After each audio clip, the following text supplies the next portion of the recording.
listening to the Craig and Tizz Show.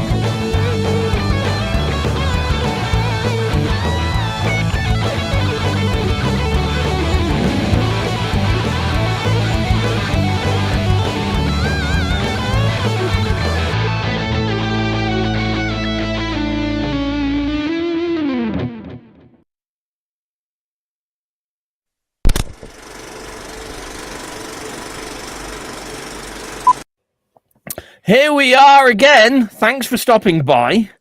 To listen to that guy. And also that guy down there. The old guy down here. I'll tell you, you guys and occasionally that woman in the background. Yeah, that one head that pops up out of nowhere, out of the ether behind us. This is what happens when you share an office. I think she should come up to the camera and show us her new hairdo. It's exactly the same, but she just cut. Oh, it is not. I can't. Look how sleek it is. It's exactly the same. I just brushed it today. You're actually combing your hair now. Fantastic. Well, so am I. What I have left. Yes, once again, you have tuned into the Craig and Tizz Show. What more did you expect? And as we always say, we're so sorry. That's how the show should start. Sorry. So here we are again. So sorry about that. Yes, redacted. Thanks for stopping by. Why? Why do you stop until the redacted? Redacted.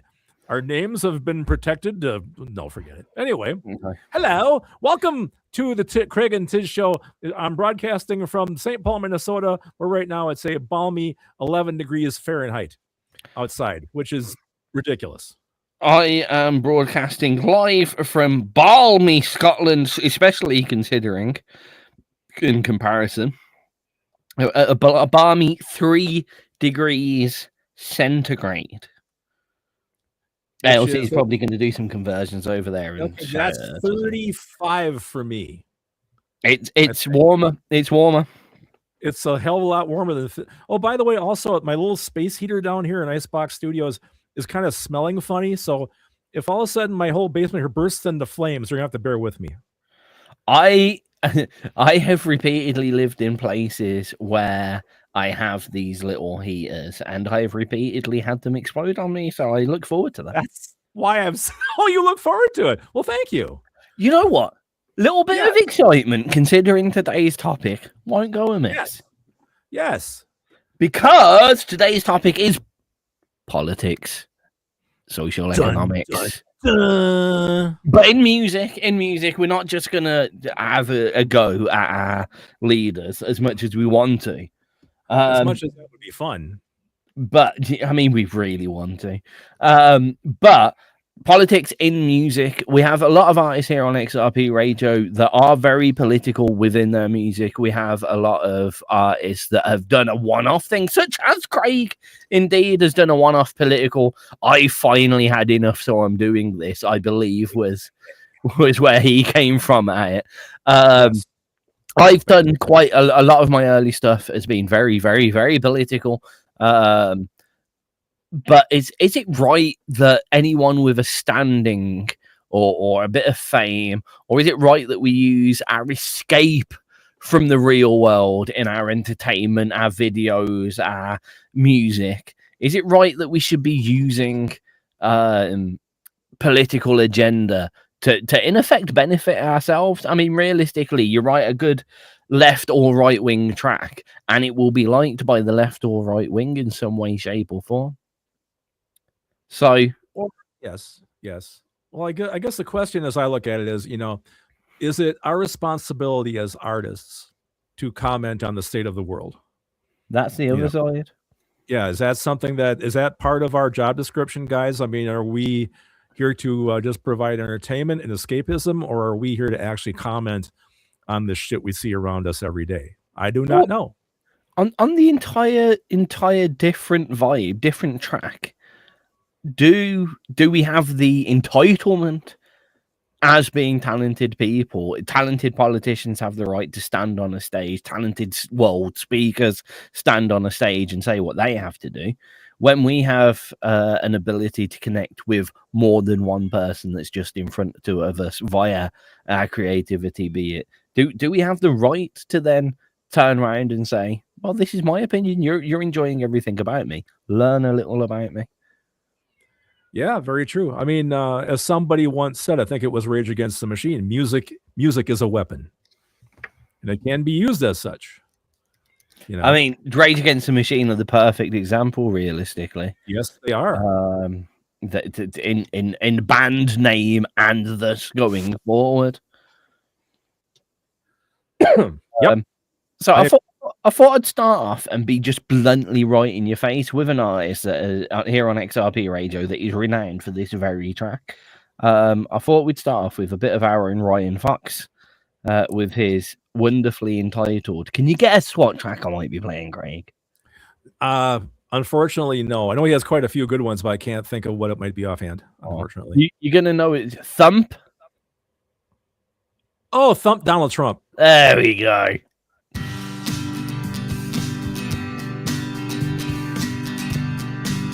I don't know your hand. There's a problem I've been having that troubles me of late. There's a man in the White House spewing words of hate. His name is Donald Sr., but he acts like a boy. Someone ought to tell him the world is not his toy. I'm gonna thump Donald Trump, thump him in the head. I'm gonna thump Donald Trump for the stupid things he said. I'll make a muddy fist to make sure he gets the gist, so you can check it from your list. I'm gonna thump Donald Trump in the head. A wonderful song. He's done nothing much of late, but make Kim Jong seem less mad. And wear that stupid toupee, it looks really, really bad. To think he has the power to start World War III, but I doubt his little hands could even reach the key. I'm gonna thump Donald Trump, thump him in the head. I'm gonna thump Donald Trump for the stupid things he said. I'll make a muddy fist to make sure he gets the gist, so you can check it from your list. I'm gonna thump Donald Trump in the head. I like the way it's not face, it's head. And if you get the chance, yeah, say you'll do it too. Well, head's a better if rhyme. Not for me, then do it for you and the rest of us too. All together now, I'm gonna thump Donald Trump, thump him in the head. I'm gonna thump Donald Trump for all the stupid things he said. I'd be a lot more graphic than the word thump. To make sure he gets the gist, so you can check it from your list. I'm gonna thump Donald Trump in the head. Donald Trump, thump him in the head. I'm gonna thump Donald Trump for all the stupid things he said. Yeah, I'll make a mighty fist to make sure he gets the gist, so you can check it from your list. I'm gonna thump Donald Trump in the head. Thump him in the head for all the stupid things he said. I'll make a mighty fist to make sure he gets the gist, so you can check it from to make your sure list. he gets. I'm gonna thump Donald Trump in the. It might take a while. He doesn't get it.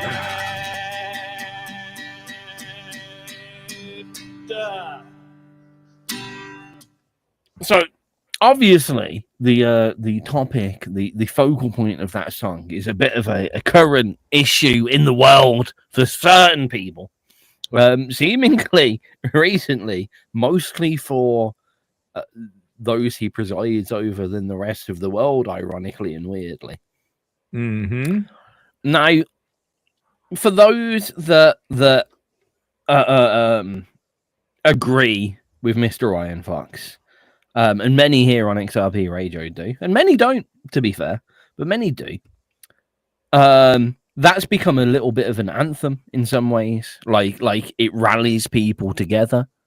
Now, there are many cases across the world and across time of revolutionary songs, be it the old railroad blues, through to modern music, where specifically it's been a big thing in Turkey, which is why they started outlawing certain types of music.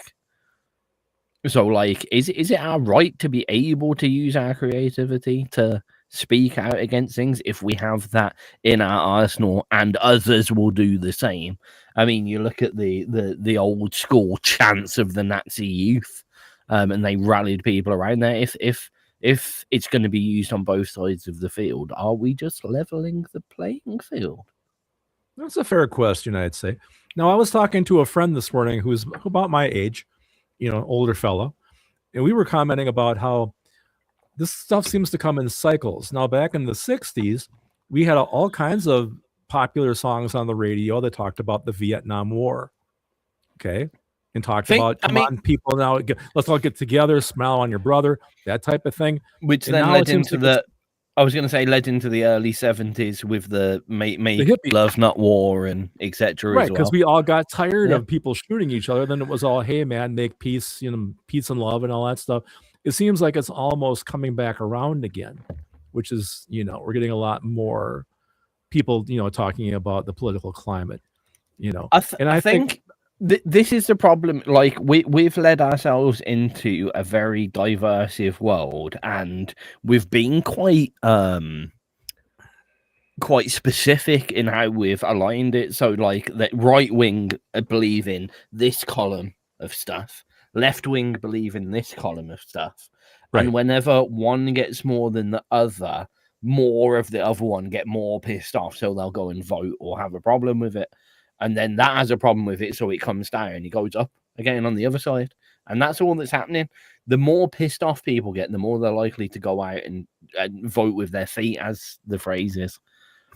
And once they've got that pissed off, you've pissed off the other side more. So it's just going to keep going up and down. Right. And yes, because there's no solid, because it's that perfectly divided, and they've managed to figure out, like, oh, people who don't like this are most likely to not also like this, and not also like this, because it's the only way that current socio-politics can win, because they have to have people pissed off enough at the other regime. Right. And this is why, if you look along history, I looked at this the other day, actually, and you look at, US presidents and UK prime ministers, and it's literally pretty much all the way through. It's 20 years left, 20 years right, 20 years left, 20 years right, 20 years left, 20 years right. And you look at it, and at each pivotal point, every 20 years, it's not exactly 20 years, every 20 years, something happens that really pisses. It'll either be like this generation, it will be like the Israel issue or the Ukraine issue, most likely. Generation ago, it was Afghanistan and Iran. 9/11. Generation 9/11, but I mean, the war was between certain, certain countries. Like, it will always be flip-flopping until seemingly people on the right start saying, like, actually, we don't like guns. Like, that will be the changing point. That will be the only point where it changes in future. If something big that is on one side, if people on the left turn around and go, actually, we don't like immigrants, or people on the right turn around and go, actually, brown people are okay. You know what I mean? But, like, it's going to get to that point. Am I wrong? Tell me I'm wrong. No, you're right. You're right. I mean, we're seeing more folks on the right starting to, what's the word I want? I want to know. Agree with the folks on the left, because now people are being murdered here. That's a pretty strong signal. I think typically that's the problem going forward between left and right. Like, in my eyes, like, I understand getting things done. But, like, left people getting things done is typically, like, letting some rules slide a little bit. And that's where the right get pissed off. It's like, oh, you've let all the rules slide, and now there's all these independent businesses ripping off business rates, or there's all these immigrants that can come in now because you've got rid of a few check boxes. Whereas on the right, It's not rules slide. It's the death of people. Right. It always seems to end up like you look at the Nazis. You go back to Greece and Sparta, and you go even further back, and when it seems to be about protecting borders, people die, and when it's about being a little bit more fair to everyone, it gets a little bit out of control. But people don't die. There's a big difference. I don't know. That might just be me anyway. No, well, the thing that we're all entitled to an opinion, obviously. There's no right or wrong. It's your opinion when it gets right down to it, because, no matter what your opinion is, there's going to be somebody come along and tell you you're wrong. That's just people. One of the only things for me is like, I'm in ethic, as on one half, a self-employed business person that's lived his life that way for a very long time. It was in my interest to vote conservatively because it benefits you. It benefits me as a person to get lower business rates. It benefits me as a person to ensure that work that I can get goes to me and not other people. Right. It benefits me for my currency to be stronger. However, it doesn't benefit me mentally to know that friends of mine could be kicked out of a country. It doesn't benefit me mentally to know that people are, whether I know them or not, people are in trouble or could be hurt physically. Right. It's a crazy dilemma to be in, and I can't help but see it feel that somewhat the feeling of it's you're selfish until it affects you. Yeah, probably. You know what I mean? Oh, this neighborhood's so much better at the moment. Oh, we've got rid of there's less crime here at the moment. And a lot of people are thinking, oh, there's less crime because there's less minorities on the streets. And it's like, no, there's less crime because they've deployed the National fucking Guard, you twats. Yeah. It's just crazy. True.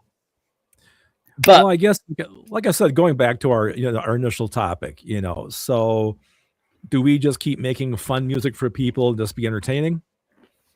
Or do we comment on this stuff? I think it's an individual decision. It comes down to your whole impetus for being a musician or an artist. Are you here to do commentary or just to make, stuff that makes people happy? Oh yeah. I mean, this comment is not in any way, or this topic is not in any way about a right or a wrong. Oh no, not at all.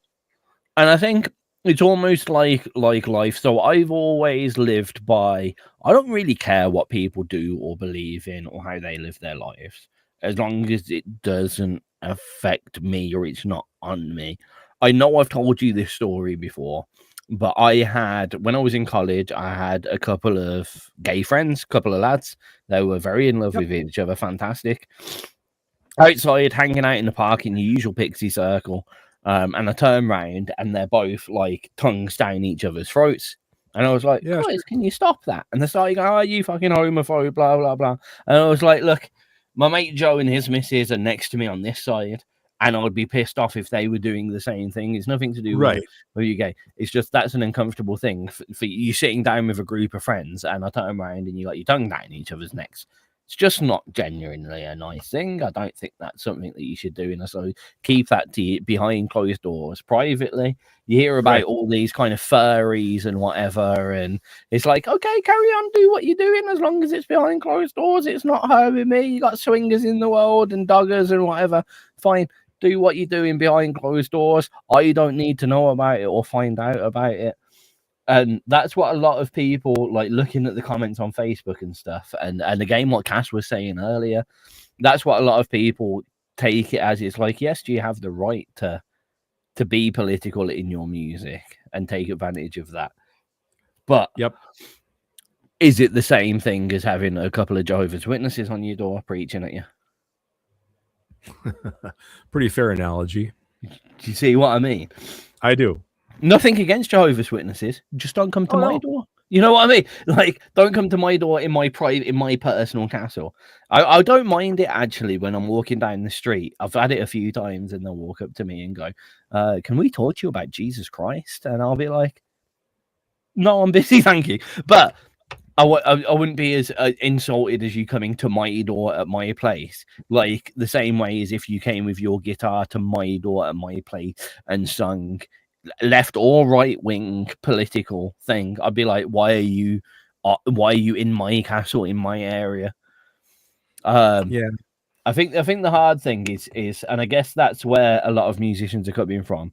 They want to say their piece. It's putting it in the right place, I guess, where people want to hear that rather than just coming across it. Like if the Red Hot Chili Peppers are always going through all their tracks, and then all of a sudden I had a really right wing track, I'd be like, oh, well, that's quite upsetting, to be honest. Yeah. Whereas if I went through all the Red Hot Chili Peppers albums and I enjoyed their music, that I was completely ignorant to the fact that they, on the outside, had a political party called the Almost Crazy Right Wing Peppers. You know, if I was ignorant to that, I probably would still enjoy the music. Well, sure. Actually, that's the point. Are there any musicians? Because I know there's been a lot of things like the problem with the Lost Prophets lead singer and such in the news, or P. Diddy even. Like, are there any musicians to your knowledge that like you enjoyed, and then something happened and you were like, I can't support this anymore? Yeah, actually, for me, yeah. You bet. Give us an example, unless you don't want to speak about it. I have no problem. You know who Ted Nugent is? Yep. Yes. He's hyper Cat Scratch Fever. I didn't know he was I only know him from his political leanings. He is a huge right winger Trumper. He loves that guy. Yeah, I knew he was that.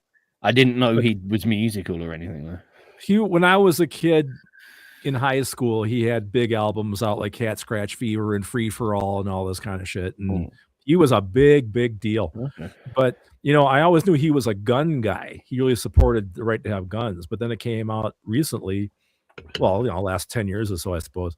You know, he's a huge right-wing gun owner, loves Donald Trump, all that whole thing. So, yeah, for me, do I listen to Nugent anymore? Nope. Not that I ever really did all that much. I kind of grew out of him, you know, but yeah, that's an example for me for sure. You know, yeah, there's all kinds of people. I mean, I can go outside of music. Hulk Hogan. Okay. I'm a big wrestling guy, you know, when Hulk came out there and he was at the rally, what are you going to do when Trumpomania runs wild on you, brother? You know, and he ripped his t-shirt and had a Donald Trump shirt on underneath it. Oh, right there. He lost about probably 75% of his audience. You know, I'll mention two things now. Firstly, what Booms mentioned in the chat box, something similar. He had a record as a teenager, liked the band, and then learned they were a Nazi kind of band, so stopped listening to it. But the music was still kind of good.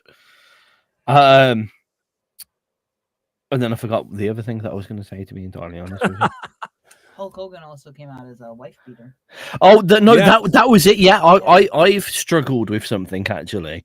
So when all the way through my life, one of my absolute heroes, because of what he's done with movies, he tends to hire inexperienced or young or homeless people onto the movie sets to help them out and stuff.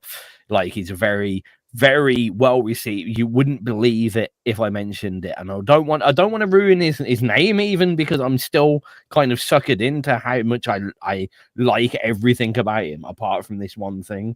But if you look into this person's kind of history across the internet, apparently he's not a very nice person at all. Jackie Chan. Really? I love Jackie Chan until I found out a bit of his until I found out a bit of his personal life, and then his family life is fucked. Well, can I kind of take this on a tangent just for a sec? I mean, not really bad, but yes, you can. Tensions alert! Tensions alert! Tensions alert! Tensions alert! Tensions alert! Tensions alert! Tensions alert! Tensions. My tangent is, okay, now, like, people that are famous, like actors, you know, that type of thing, do we really need to know their political views? I mean, shouldn't they just be making movies and entertaining us and not have to get up at interviews? Well, I vote for this guy and I like this guy. Does it matter? Why should it matter to me who they support? Just go out there and make your movies. And, I mean, is that a right that a celebrity has? I don't know. I see. Something came up in the news recently here in the UK, actually. Let me just type something. So I need to refresh for Booms. I can't type and sync right at the moment. So I know. What the fuck were we talking about? We know that. Cat told me you can't do two things at once. That's fine. What were we just talking about? We've gone off track People now. you can't support. Sorry? People you can't support anymore. Yeah, I've lost it now. That's not what I wanted to think about. We were talking about celebrities having political views. If they can do that. Yeah.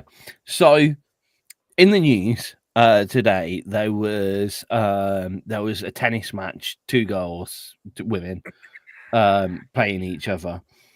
The one lost, shook the other woman's hand, walked calmly off stage, perfectly fine, waved at everyone, not a problem, kept it cool.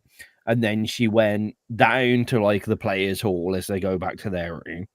And in the players' hall, where she thought no one was looking, she just and smashed the tennis racket off the floor.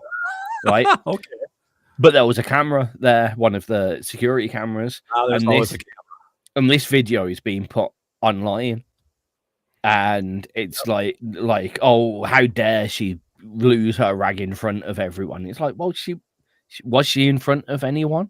Like when you get to a certain level of fame, you kind of don't have a private life, and whether that's right or wrong, so the debate on the news was, well, she should know she's famous, she should know how to hold herself in the public eye, and the other side was, but she thought she wasn't in the public, give her some private space, and it's almost like the one side was like, well, she can just go home and deal with it there, and the other side's like, if she doesn't know that anyone's watching, it's almost like, how many men in the world have a wank whilst the people aren't watching? Should they not do that because they could be a camera? You know what I mean? I know it's a bit of a sordid way to put it, but no, you're right. How many larger people in the world don't want to see them sit there and eat a 4-person family bucket? Right. In the secret of, or, oh, well, you're famous, so you should know that people could be watching you in KFC, so you should know that you have to order that in secret and get it door dashed to your door. You know what I mean? Which is the correct way? Yeah, for sure. You're right. So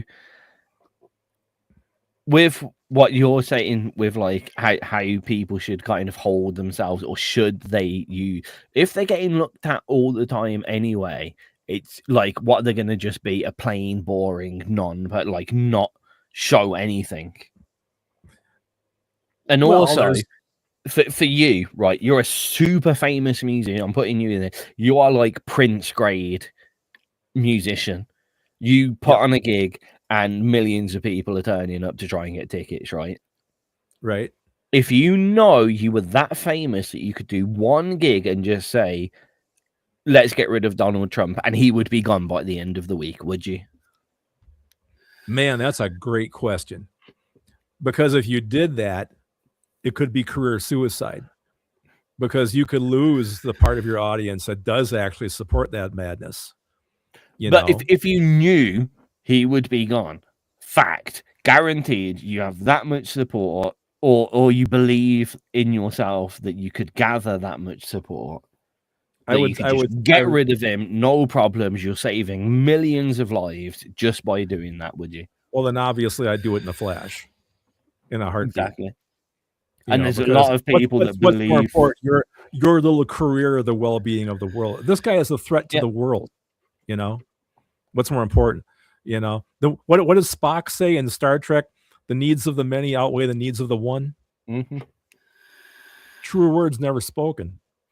That's what I mean. So if you have that power, and you've got to bear in mind, super famous musicians are egotistical as fuck. So they do believe they have that power. Well, of course we do. No, I'm kidding. You know, who was it? Was it George Michael on the Berlin Wall? Oh man, I think I so. want to say it's George Michael, but yeah, like he wouldn't have done like okay, he believed in it, he supported it, but like he's not going to commit career suicide. He had the ego to think if I do this, I'm going to have enough. There's going to be people against me, but there's going to be enough people for me that it doesn't matter, and I'm going to win here. Yeah. Well, it's kind of like Taylor Swift telling the Swifties to get out and vote. You know, there's a platform. She's got a huge platform. James jumped in the chat box now. He put a point. Kyle Gass from Tenacious D made a joke about Trump, and he like he made that joke, and the way he got eradicated from the internet. I thought that Kyle Gass had died and Jack Black was going on it. You know what I mean? Like, yeah, I thought he'd legitimately died. I just read they just reconciled too. So they should. I mean, I don't think they really felt. Yeah, I don't know. Things. He turned around to Kyle and was like, "Look, man, like, you know what? I'll give you 4 million if you just let us fall out in the public eye. Like, I've got all this going on. If I show support for you right now, I'm sorry, mate. It's fucked up. But if I show support for you right now, all of this shit. Now, if I make up with you in a year's time, then people are going to say, actually, Jack Black agrees with us, but like he's done it the sensible way, rather than, you know what I mean? Like there's a few people in the UK that have made Gary Lineker's one. He's a football superstar, and he's like on Match of the Day, which is the program that does all the soccer roundups for the week. Super famous guy, and he spoke out about a few things. And like the internet, he lost his job over it, and then loads of people like, actually, no, he's completely right. You know what I mean? And it was done in that way where, unfortunately, he said something at the wrong point on Twitter, and everything went wrong. But then afterwards, all of his colleagues, all of his friends rallied around him and were actually like, okay, yeah, this isn't a problem. You know what I mean? So yeah, it's a weird place to be. We should play some music. I was just going to suggest that, actually. We have quite a few tunes here on the lineup. You've got tunes, I've got tunes, we've got tunes. I was kind of semi-sensible because we changed the topic last minute to not. So we will play the tunes on your list, but I didn't tell everyone, so we don't have to. I thought there was a list on the advert today that had. There's a list on the advert, but that's all stuff that I'd made up. But I didn't want to eradicate all the choices that you'd made either. Yeah, I see. Yeah, I'm going to play some Podracer anyway, though. Go for it. This is 21st century. I think it kind of wraps up what we're talking about. Nice and neat.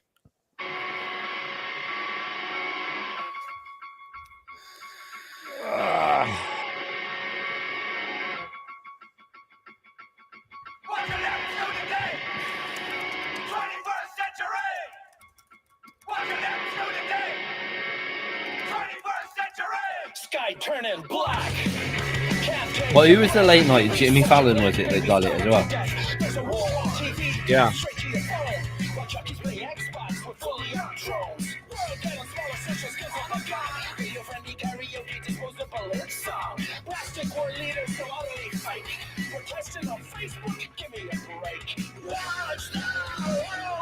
Wasn't it Steve Colbert? He lost his whole show over it.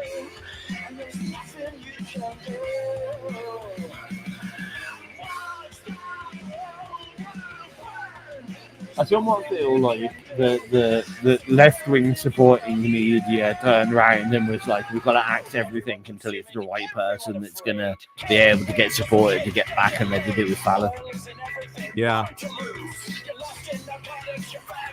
And then he came back, so that set precedent. Yeah. All you need is the right precedent most of the time for politics. That's true. If you look at most politics and what people say, it's usually, oh, we're doing better because the previous government did shit, or this is what was done well in the past. So it's all based on precedent. Everything that's said is based on something going shit or something going well in the past. Also, we're doing this. It's this social media bans coming over in Europe because Australia banned social media for under 16s. A wise idea. I think so. I think I it should do. be a bit more cleverly controlled though, because you with anything you ban them from alcohol and they'll find a way to drink it. You know what I mean? Yeah, true.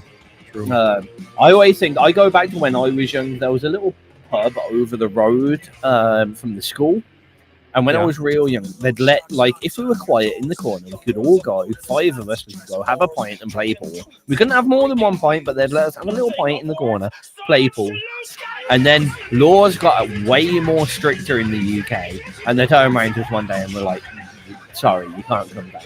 You can't come in." So instead of that £5 that each 5 of us used to spend on one beer and a game of pool every night, we put the £25 together and got hard liquor. Upgrades. Exactly. What situation was better? A little bit of leniency on the law or complete strictness on the law? Yeah. Now here's the question. But it would have been we had like a better show today. It would have been about cat's hair. Would we I have don't had know. a better show if it was about cat? Yeah, but yeah, a whole 2-hour feature on The story of how cat got her hair. Maybe. It might have been an entire episode. Here we go. 21st century Podracer here on XRP Radio. We're talking about politics and music and whether it's right or wrong, I guess, if we're going to cut and dry it. See, that was a hair joke. See what you did there? Cut and dried. Cut and dry. See hair. See, cut and dried. Thank you. I didn't mean to do that at all. Yes, you did. Not honestly, completely. Fine, It's just natural for me. Segues are just natural for me now. I don't know. I don't even realize I'm doing them. The Segway King, ladies and gentlemen. What we had a moment there though, in the break of like how right I guess it is to use politics in music, or I don't know how to put this. How do I put this, Craig? How would you put what we were just talking about? It's difficult. Is there how about this? Is there a place for politics in music?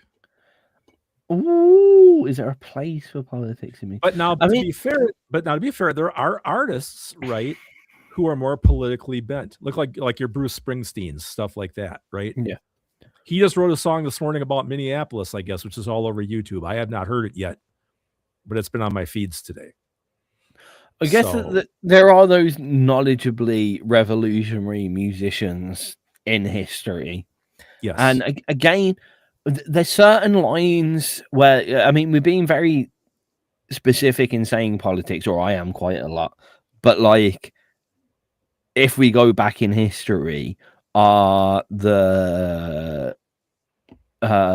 slave songs of past, could they be considered politics? It's very, very revolutionary. That's pretty damn deep there, Tizz. Exactly. And was it right? Was it right for them to use music? Yeah, probably. You know, it's that's, and lots of lines have to be drawn in these conversations. Not more lines that I'm willing to.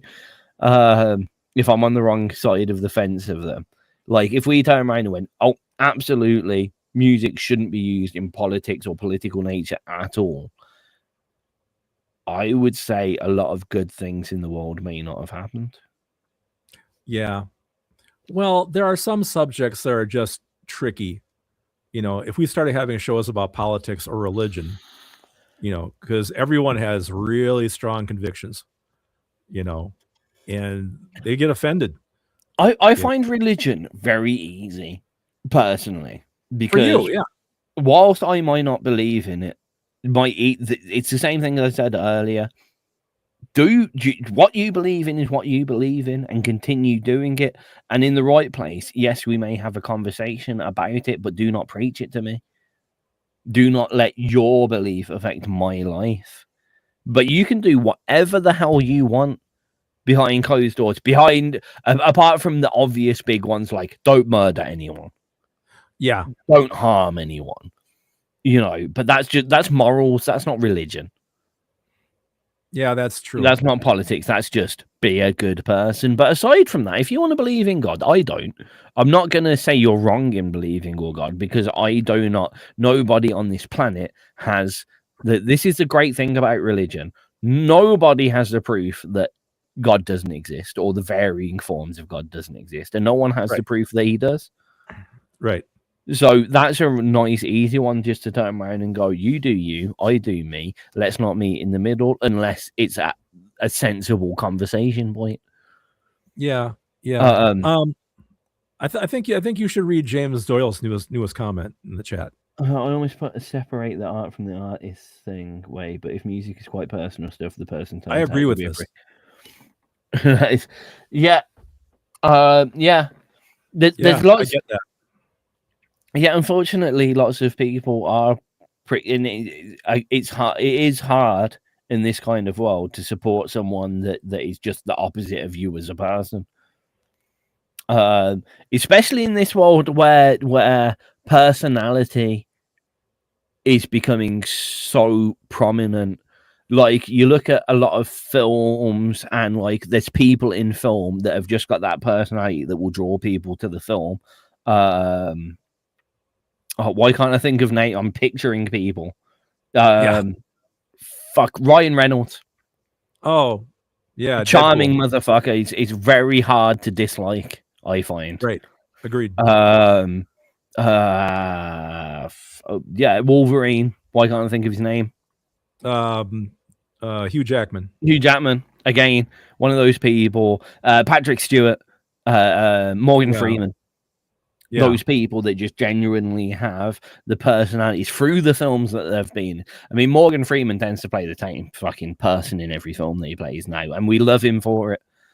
You know what I mean? He's the humble narrator typically on most things these days, right? And great for him. And we love them for that.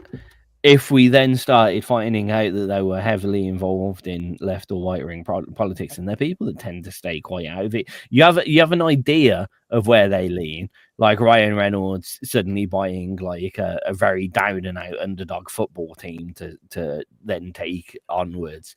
Like, yeah, little bit of a left wing oriented, even if he has got a pocketbook of a few digits. Yeah. But yeah, I mean, if any of those people started speaking up now and they were in line with our views, would we support them? Yeah, I think we would. I like to think so. Yeah. No, it's like what James Doyle's saying here in chat. He was talking about, well, I can just read it. With politics, if you're an intellectual artist who has a lot of morals in their music or their persona, I think people find that easier to digest than an apolitical artist suddenly just speaking up, which would be really out of character, But they said that said, though, when things go too far, you should speak up. I get that. Just for myself personally as an artist, I tend to write entertaining songs. That's my stock in trade. But even I had to write a Donald Trump song when it finally got too far for me, just more to get it off my chest, to get it out of my head because I couldn't take it anymore. So music is one of my great methods of escape to blow steam off, right? So I even wrote a song for him as well, or about him. But I get where James is coming from. It's incredibly awkward because, on the same breath, like, this is the messed up thing, and I try and put certain things. I mean, I'm obviously leftist orientated. I think most people that are listening. And I like the way that he says, if you're an intellectual artist with a lot of morals in their musical persona. Now, morals is a fucked up thing to think about, especially when it comes to left and right wing, because left wingers will be like, guns kill people. End of story. Why have something that kills people? Yeah. But you got to remember, right wingers aren't sitting there going, we want guns to kill people. It's we want guns to protect America, protect our family, protect our friends, protect from people that could hurt them. Is that morally wrong? To protect people, is protecting people morally wrong? Well, of course it's right. This is where divisive politics is very clever, because they put this poignancy on these very moralistic points that people will never back down from. You are never going to get someone to turn around who wants to protect their family and go, hey, you don't protect your family. And if they're turning around and going, this protects my family, and you're turning around and going, you shouldn't have that. Why? So I can't protect my family. And you'll end up in a loop. You will end up in a loop. Here in America, though, the debate is not that. The debate is, yeah, you're allowed to have a gun to protect yourself and your family, but you don't need to have a high capacity, high caliber automatic M16 machine gun to do that with. You're fine with a pistol. That's our thing over here. The scary thing is what I'm seeing in America at the moment is the closest point since the last one to civil war possible, because it's this ironic point where realistically we're at a tipping point where a lot of left-wing people should be taking up arms and should be fighting ICE off the streets and should be fighting the National Guard off the streets, because they should be protecting the country and they should be protecting the people that they've allowed into the country or have decided to live there. But the left-wing are so against guns, that's not something that can realistically happen. Yeah, true. The way the world has worked and the way the politics have ran literally sheep corralled us into a corner. It's astonishing. And the problem is, if that does happen and the left do take up arms, we're going to be in this point where they're solidifying something that they realistically don't agree with. Because it's all over. Say the left take over, they run Capitol Hill, they put Hillary Clinton into, not that they would, or whoever, into the White House. Good luck. The right are just going to sit there and go, well, I told you we should have had guns. But you see, you have to understand that our fearless leader here, right? He wants chaos. He wants us at each other's throat. He's waiting for that. He's thriving for that. But the only thing that trying to Trump keep it cool, there is one thing that Trump wants, and that's extended time in the White House. The only way he can get extended time in the White House is the exact same way that Hitler got extra time as the Führer. He jumped on warlike principles to say right, and Winston Churchill did the same with England. In effect, he said, "We are at war at the moment. We need consistency." And they used a lot of legal clauses, but at the end of the day, that's what happened with Hitler. That's what happened with Winston Churchill, and that's the only thing that will keep Donald Trump in the White House. We're in a state of emergency. We cannot change presidents now. I am now a wartime president, like Zelensky, like Winston Churchill, like why can't I think of what the American president was at the time? It wasn't Reagan. Oh, pick one. Fuck, who was it at the time? Eisenhower. No, that was a general. Dwight D. Eisenhower? What war? The second. Fuck, why can't I think of this right at the moment? This is something that I should know off the top of my head. Roosevelt. It's Roosevelt, right? Yeah. Roosevelt. They all basically enacted clauses in their local politics, or national politics, should I say, that meant that they could not be taken out of office because it was a stupid time to do it. That's why what you're going to do in the middle of World War II. Have a vote. You're going to get everyone out to the polls when there's no buildings. You know what I mean? Right, and that's why he needs to create chaos. Yeah. Which is, he's doing a fine job at it, actually. Yeah, if he can legitimately he can turn around to the world and go, look, I've had to put the National Guard out in every state in America. I have to get back control, so I'm not going to give it up. You know, I will tell you one thing. You know, living here in Minnesota, you know, I'm a few miles away from Minneapolis, where all these murders are happening.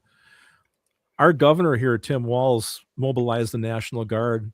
You know what the National Guard did? It was super cold outside. They went over to where the protesters were, and they brought them hot coffee and donuts and supported them and tried to make them feel comfortable while they're exercising their right to protest peacefully. That's what our National Guard did. They didn't engage them. It didn't clash with them. I rate that. And the kind of people we have here. I'm not the biggest supporter of the police, but I have seen a lot of, and again, you never know what's true or not on the internet these days. No, you don't. AI You has can't. become so elaborate. But I have seen videos of like the police standing in front and calling like ICE agents fake police and stuff, and it gives you a little bit of hope. We It have does had get you a little bit of hope. We have had ICE agents targeting our police force, harassing our local police. That's insane.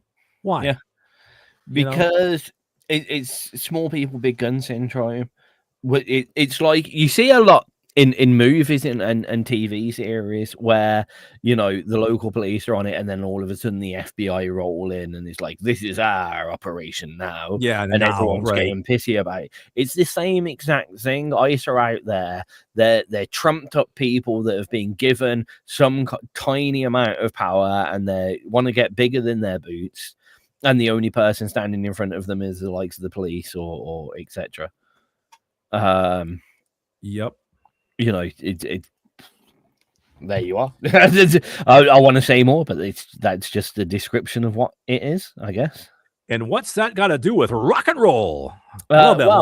It's got to do with your track. In fact, your political track, as you mentioned. I never made that track. I disavow everything I ever said about that. No, this is Haig Callan. Yeah, some other guy. Wrecked. Yeah, wrecked. RCHT. Wrecked. That guy. Here we go.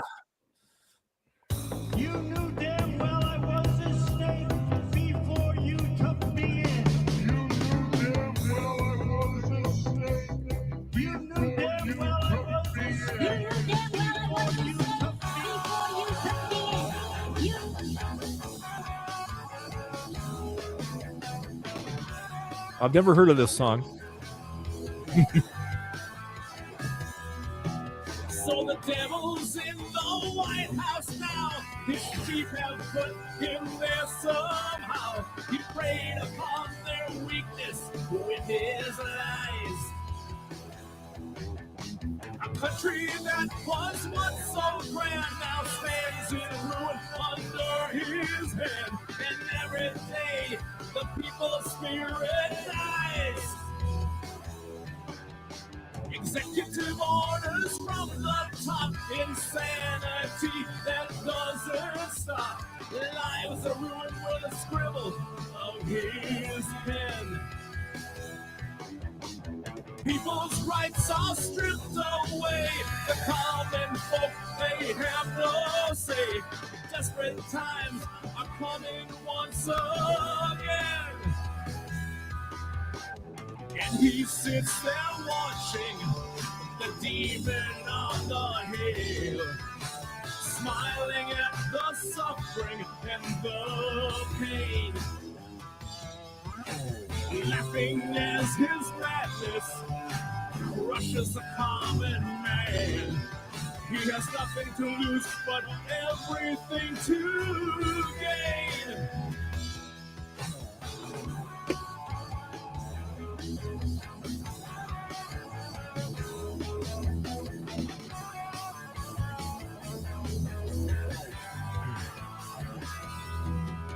So our culture now is based on hate. If you don't think like me, we can't relate. Discussions breaking down to screaming fights. Deportation spirings too is turned into a human zoo. Freedom's lost and no more equal rights. So turn on your local news and watch in horror as he puts the screws to decent folks who don't believe his lies. It's now time to take a stand against this hollow, broken man. Our unity. This guy seems very upset. I don't know who about it. I know. And he sits there Some American political thing, I don't know. Rewarding his servants with money and prestige. James Doyle. Read the last comment. Can't break our spirits. Because everything I write is a goddamn rock opera. That's why.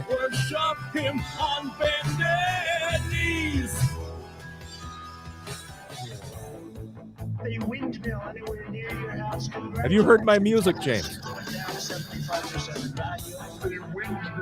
On occasion.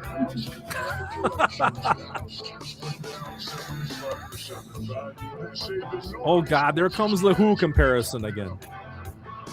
I've dealt with that for 10 years. They say the noise causes cancer. You tell me that one. Noise causes cancer. You tell me that one. They say the noise causes cancer. You tell me that one. The Demon on the Hill. I heard Allen Hecht was really upset. He was very pissed. Really upset about something. I don't know what. I thought I'd go straight in actually with another track. As Craig's had one that's from. I mean, Allen Hecht has had one from himself or whatever. This is a track. It's good. James is here as well. If you remember a while ago in Spike Direction's Garage of Dreams, I really want him back, but he hates AI so much he can't do radio anymore, and that's really hard to deal with. However, during his show, over periods, he had make a song in an hour contest. So before the show, he'd pick a topic, and during the show, during that hour before the show, you had to make a track ready to submit for the show, and then he'd play them. And one night, I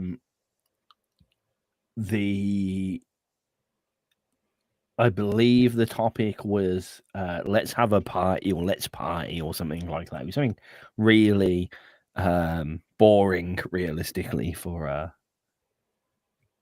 Spike shows. And where is it? I've got the wrong track up now. Uh-oh. There we go. And at the time, there was a political scandal going on in the UK over COVID. So during COVID, there was very strict laws. Like people were going out during the day and getting arrested for breaking COVID distancing laws and stuff like this. Right. And at the same time, literally, I think it was 2 days after they made this announcement going, basically, no one go out, people will get arrested. The whole of the Conservative Party had a big party in Downing Street with like wine and cheese, and they were all like just having a big party in the room, like 2 days after and it was a whole big thing. It's like, how dare you tell us not to go out and then break all of the laws that you've just given us? That's fucking ridiculous. And it was about a party. So Spike gave us the track title, Baby Let's Party. There was a party going on in Downing Street, and I made this piece of music. Prime Minister today trying to get on with business as usual. I'm listening with interest when I hear it. He knew what his rules were. He broke them. He should resign.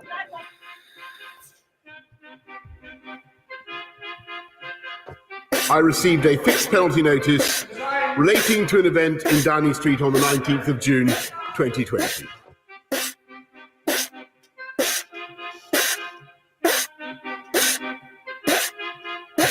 Oh, I might be in charge, but baby, let's party. I paid the fine immediately. Not much better than Farage, but baby, let's party. And I offered the British people a full Made this tune in a garage, so baby, let's party. To repeat my wholehearted apologies to the Fuck House. COVID with upper class, baby, let's party. Let me also say,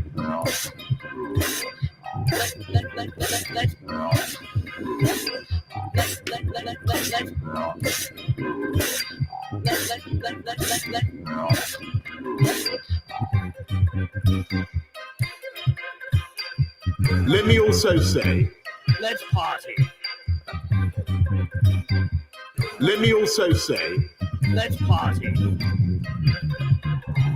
let me also say, Let's party.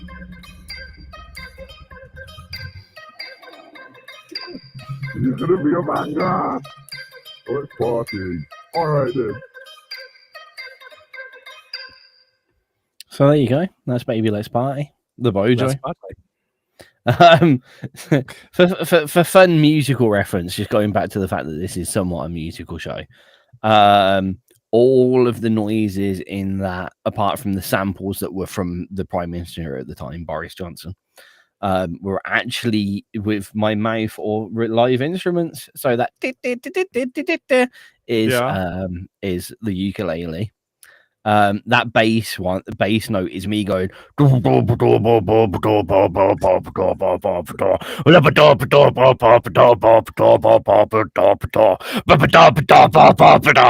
a load of effects on it.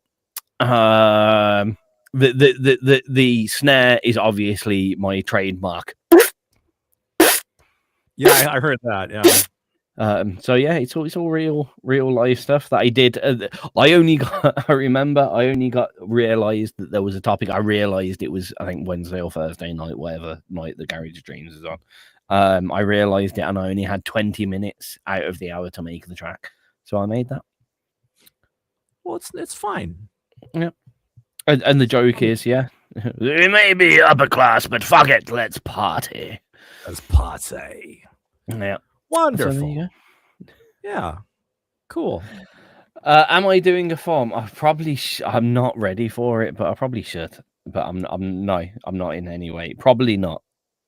I haven't registered. I should probably do it. I should probably do what Spike did and try and make it into radio shows, but I'm really tired. I don't know. God, you old man, you. I am so tired. Look, man, I waited 3 hours for a haircut, and it wasn't even my haircut. Uh-oh, you got the death look? That came through the backdrop, man. Why have I... Turn around, Tizz, don't turn around. I'm the one that should be upset about this, is the problem. Dude, worst part is I told him he could go home, and he didn't, and then he yelled at me because he didn't go home. No, she didn't tell me I could go home. I said I might have to go home, and she said, that's okay. She said, go home if you need to, sweetheart. I tried to warn you. I didn't need to until I had to run home and try to get a Tesco order. I'm being your buddy, and I'm trying to tell you, don't turn around and engage her. What do? She's wrong. She's never wrong. I've known Kat for years. That woman is always right. Apart from when she's repeatedly wrong over and over again. I'm not sure about her taste in men. But that's a whole nother show.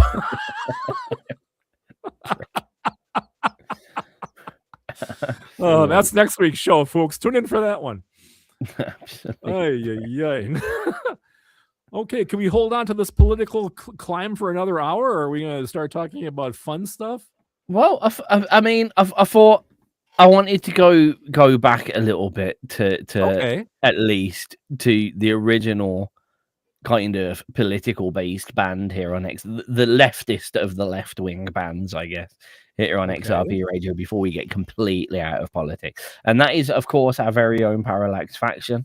Unfortunately, no longer together, but they had a point and they said it very well. And this is Dirty Bomb. Good old Annie.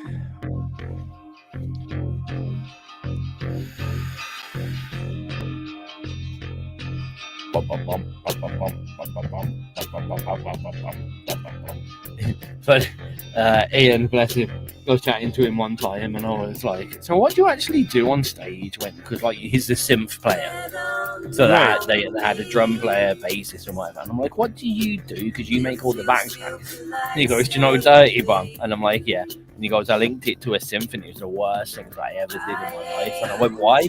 And he goes, because for 6 minutes straight, I had to go. Yeah. He's like, we played it too early on in the set. I had hand cramp for the rest of the night.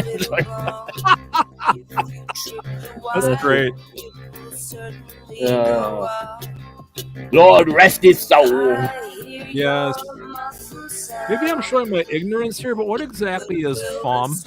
FAWM? February album writing month. So there's a website called FAWM, and it challenges you to write. So it's not about finishing the song. It's about writing and composing a whole song every day of February. Oh man! And it's not like you don't have to get a full 28 tracks. The aim is to have an album's worth by the end of the month.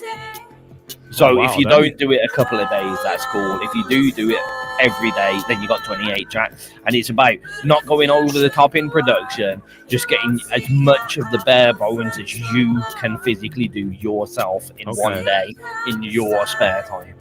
Okay. But like thousands of people, there's a website for it. You upload it every day. Everyone comments on each other's music. It's a cool thing.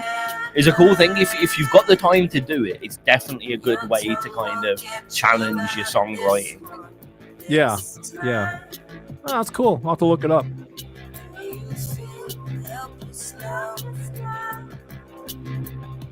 But it's worth. Like, if you can, because there's no pressure to it. Like, it's not like you didn't do it every day. Like, if you get 4 songs in a month, great. But the focus is not on having a fully complete track. It's songwriting. It's February album writing month. Get an album in a month. And then if you then take it and finish it off and produce everything nice and shiny, that's entirely up to you. But what's nice about it, something that I'd love to do here on XRP Radio, apart from, it's hard to get people to tune into demos. Yeah. But because that's the platform for it, people are expecting demos there, so they all comment on each other's stuff, and it's quite cool. Gotcha. Yeah. See, I was going to ask you, you're a Logic Pro guy, right? First and foremost, yeah. But I guess they had some huge update this morning. Logic Pro 11. And I was over at my buddy's studio, and he was showing. He has all this automatic accompaniment now to it, like virtual keyboard player, virtual guitar player. It's insane what you can do with that. You can you can knock off a song in 5 minutes with it. You can literally. Now, say if I sat down with my bass and come up with a couple of grooves. Yeah. I could play that into the computer. It would learn what I was playing, and then when I played it again, I'd have a full band behind it. Yeah, he showed me that this morning over in the studio. I couldn't believe it. I go, oh my God, do they even need us anymore? It's awkward because it's, on one side, I'm excited about being able to just jam out with a whole band just there. Yeah. I don't like the fact that there's going to be a load of people doing that, recording it, and then selling it. I know they are. I mean, it was incredible. I mean, he said, if you came to my house with your guitar, we could probably do about 10 songs in half an hour. Yeah. It's just speed. You know? It's crazy. I'm really kind of happy I don't have that, to be honest with you. It's an awkward world to live in. I still haven't decided where my line leads here. I don't know what my benchmark of what is acceptable or what isn't. It's so funny to say that. It's so fun. That's the exact conversation we had this morning. Yeah. It's that prominent in the world now. There was a whole news thing on this morning, and so in the UK, the government have given a free, and this is university level, 3 courses for everyone to access. Anyone in the UK can just access AI learning courses up to a university degree. Because the UK government turned around and was like, this is the future. Like, if you like it or not, this is the future now. So you have to learn, fall behind or learn, but we've give you all the resources for free so you can. And it's your choice whether you learn or not. But we very recommend you. And I've been looking into it, and I think I'm going to do these courses because it's going to make my life easier. Parallax Faction, Dirty Bomb here on XRP Radio. We delved into the it always comes up, AI in the background there. It is insane. I was telling Tizz while we were off air there for a second that I have a friend of mine who just got the newest update to Logic Pro Studio this morning, and he's showing me this morning over at his house. You can just put a guitar track in or a bass track, and it'll generate a whole band behind you in minutes. You know, and the question he had to me was, at what point is this cheating? And that was the question. And I said, it's hard. Okay, if I played one instrument, right? I'm a guitar player and that's all I know how to do.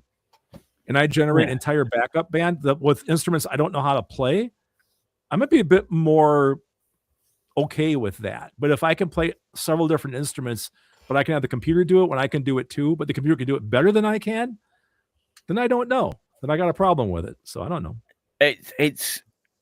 I don't even know, because like as a producer of electronica, or even when I make band orientated music with electro aspects or synth aspects, right? So like I use a lot of piano in a lot of my tracks, and I can play a bit of piano, but honestly, the majority of the piano that I put in, I lay down the main chords, and then I go into the beat grid editor and I move the notes around and design the composition. So I don't play. I very rarely I could, but for speed, the universe, and everything, I very rarely physically lay my hands on the keyboard and play, or I figure out the chords and all the notes that I want. I lay them into a beat grid, and then right. Yep. So who am I to then say, you know, okay, but you can only use a real piano player? Yeah. You know, who am I to say that? You know, there are thousands of fantastic guitarists out there. Like Marco Panisi, especially his early stuff, it was a lot of backing track, and then it was him wheedling out on his guitar. Bangalo, who was always on Joe's show. Right. He has all the backtracks, but he is a guitar player. Are we here to fold? Like, okay, no, you've got to do that without all your backing tracks. You're not allowed to have those backing tracks. Like, at what point do we chastise a real music? Okay, so it's okay if you compose it. Oh, it's okay if you use loops as long as you're playing your instrument live. Oh, it's okay if you have a full backing track there as long as you're playing your instrument. Right. Like, there's so many lines and barriers and benchmarks. I don't know where I sit on it. It's very difficult for me to sit here and use a lot of production-based tools and then be pissy at AI usage. But in the same breath, I'm also sitting here and going, since AI came out, I have not had a mastering job. I am losing money. My entire career is down the swan, and it is 90% legitimately due to AI. That's pissed me off. And you know, but am I going to get pissed off? Say, Craig, you turn around and you've used a few bass loops. I mean, you play bass, so it's unlikely that you would do that. But like, for instance, or I play violin, and you've gone and used some violin loops or a synth violin instead of coming to me and going, can you do it? Knowing full well that I'm shit at coming through with things that people ask me for. So yeah, there's so many lines. It's hard for me to get fully pissed off with the technology blurs so much stuff. Yeah. Like you said before, I play some keyboards as well. I can play piano and stuff, you know, but the stuff you hear on my songs that's really obviously really, you know, by a trained pianist, that's not me. That's a loop, you know. But I do play live keyboards in my songs, sure, but the difficult stuff, that's generally not going to be me. Or I'll record it slow and play it back faster, so you think I'm a lot quicker than I really am. I'll do that too. You get into this other thing. Someone put this to me. I think it might have been you actually the other day, or Cass even. Mentioned, like, there are people out there that physically create those loops and sell them. That's what they do as part of that. Yeah. They make the loop and they sell them on. Right. And then other people then use them. The bank of loops in Logic Pro, in Cubase, in Reaper Studio, in whatever you're using, has been made by people and sold to that studio for recompense. Right. So a musician has created those loops. In that case, is it better to use those loops than actually compose the drum beat yourself? Because you're paying per person rather than a synth machine. Well, I can expand on that as well. The guitar modelers I use, there are guys, their job is to make new patches for those modelers, and you buy them online. Next one. No, this is the messed up thing. There are people in the world that are getting paid now by music AI companies to play guitar into them so that AI can learn. Oh yeah. So they're getting paid. So someone is getting paid, and this is where now when AIs are getting like fed Beatles records, Red Hot Chili Peppers records, Metallica records, that's a bit sneaky and cheaty if they're doing it without permission. But if there are those musicians, and there are a lot of music AIs doing it, they're in early stages, but they're paying guitarists, drummers, blah blah blah, to play into this so the AI can learn it. Right. Is that so much different as the loops that they're making? It's a great question. And therefore, then suddenly we've delivered ourselves the morals to be able to use that. That's a weird thing to think of. I think it's an individual choice, obviously. You know, I've used same AI. breath. Oh, this is just coming to my mind. Sorry to interrupt. Go for it. Is the person who codes the AI's skill in their coding of that AI entity, is that really any less of a skill than any guitar player? It's a skill as well. You know, we're just using a different type of talent. We're still using talent, and we're paying that talent for what they have done. Okay, I'm going to play the old guy card here, which I try not to do. When I was coming up, and I first heard rap music. Okay, I mean, it wasn't always rap music. It started at some point, and I realized people using drum loops and samples and stuff, that was a different kind of talent. Maybe they didn't know how to physically put their hands on the kit or the keyboards, but they knew how to take those different samples and put them together in a creative, interesting way. That's a talent as well. I mean, okay, yeah. In the same way, I had to learn that. You know, in the same way as a synth patch is generated by a musician, let's go to the theremin. People thought that's not an instrument. That's not an instrument. Right. It is now an AI coding a musical instrument. Is that what it is now? It is part of our musical arsenal. Is it now just another instrument? And just like when the theremin or the first synth came out, or the first digital workstation came out, right? Is it just like the next stage of that? And there will always be moany people that are like, we still like vinyls, and then we still like tape to tape, and then we still like CDs. There is always, are we just those people now? Are we those people? And instead of it being CDs, vinyls, digital, analog, it's AI now. Are we just the next? Yeah, is it just the same? Just a next stepper? Well, I think the thing is, right now we're early on in the process, so we're struggling with the changes and the ramifications, you know, of what's happening. 10 years from now, I'm going to bet you a song will be released. We're not going to worry about how it was created. Okay, we're not going to worry about the nuts and bolts of it. It will just be a song. It'll be on the radio. It'll be on Spotify if it's still there in 10 years. We're not going to worry about how it was made. It was just a song, and you listen to it. Right now, we're struggling with live versus AI, you know, versus computerized stuff, because we're in the growing pains of this whole thing. We're in the early adapters for it. But I think in 10 years, it won't matter anymore. We've got to step back because I don't think it will ever not matter. Did you see the thing about the Swedish chat that was in the chat box earlier? No. So there was an AI track in Sweden that got to #1 in the charts. Yep. But then Sweden banned it from the charts. Now that's quite a move. Yeah. There was one here in the States that was a country track, but it was the #1 song in country streaming was the actual category. Okay. It was totally a fake band. It was all AI. Even the photo of the band was all rendered AI. It wasn't even a real band. It was this picture of 4 dudes with cowboy hats on, and it was #1 here. I've got and on that note though, I've got this one word that just throws this whole conversation up in the air. Yeah. Gorillas. Gorillas? Yeah. I mean the band? Yeah. Yeah. They're not real. They don't exist. Well, Milli Vanilli, dude. you know what? You see what I mean? Yeah, the AI band didn't exist, but what are we calling existing now? I mean, next you're going to tell me that Sea Rage isn't real. I mean, well, is he or is he not? I've never seen him in the same room as a human. I've never been in the same room as him. Or yeah. I was going to say you've been inside him, and I thought, oh, that comes out really wrong. Yeah, I thought better of it.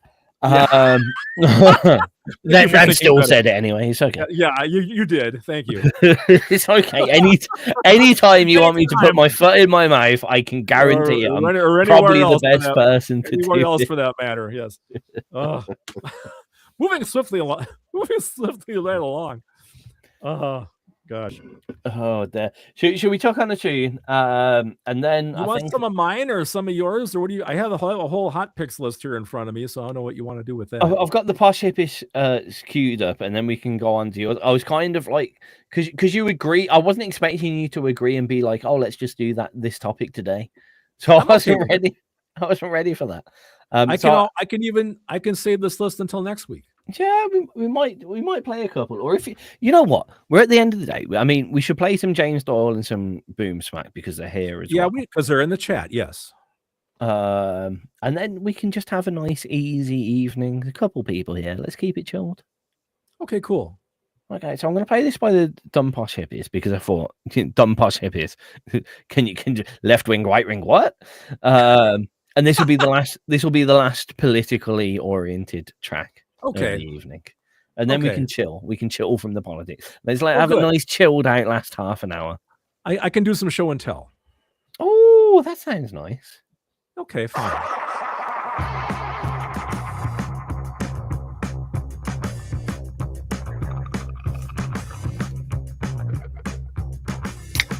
Oh gee, oh golly, you make a good point. I maybe shouldn't have done that thing I done. Wasn't good, it's a shame I done that thing that I done. Oh gee, oh golly, you make a good point. I maybe shouldn't have done that thing I done. Wasn't good, it's a shame I done that thing that I done.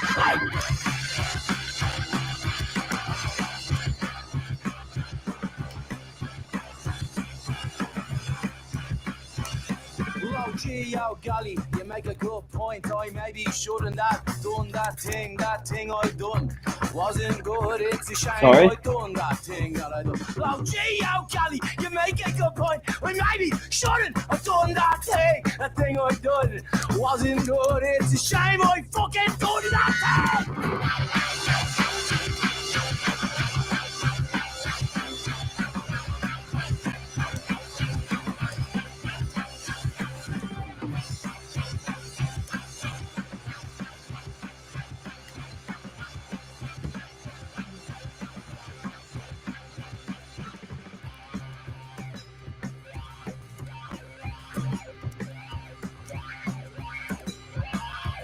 I think next week's topic will be, are wah-wah pedals a good thing or a bad thing?